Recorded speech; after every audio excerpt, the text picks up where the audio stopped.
बिस्मिल्लाहिर्रहमानिर्रहीम। अस्सलामु अलैकुम नाज़रीन। औरतों से क़यामत में सबसे पहले क्या सवाल होगा? अरशाद नबवी सल्लल्लाहु अलैहि वसल्लम है। हज़रत अनस रज़ियल्लाहु अन्हु से रवायत है कि आप सल्लल्लाहु अलैहि वसल्लम ने फरमाया, क़यामत के दिन औरतों से सबसे पहले नमाज के मुतल्लिक़ सवाल किया जाएगा। फिर शोहर के मुतल्लिक़ सवाल होगा कि उसके साथ कैसा बर्ताव किया था। इस हदीस के फ़ायदे में लिखते हैं कि हशर का मैदान जो कल्ब व जिगर को पिघला देने वाला होगा, इसमें आम मुसलमानों ख्वाह मर्द हों या औरत, सबसे पहला सवाल नमाज के मुतल्लिक़ होगा। क़यामत के दिन जो जान के पिघला देने वाला होगा, उस दिन सबसे पहला सवाल नमाज का होगा। हज़रत अनस रज़ियल्लाहु अन्हु से मरवी है कि आप सल्लल्लाहु अलैहि वसल्लम ने फरमाया, क़यामत में सबसे पहले नमाज का हिसाब होगा।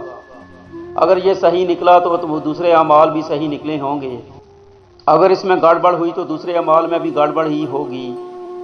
औरतें नमाज में कोताही करती हैं। नई उम्र की जवान औरतें अक्सर तर्क नमाज होती हैं। कुछ तो बहाना बनाती है, बच्चों का पेशाब कपड़े में लगा रहता है। अफसोस, ये सब बहाने क़यामत में नहीं चलेंगे। जब सज़ा मिलेगी तब पता चलेगा।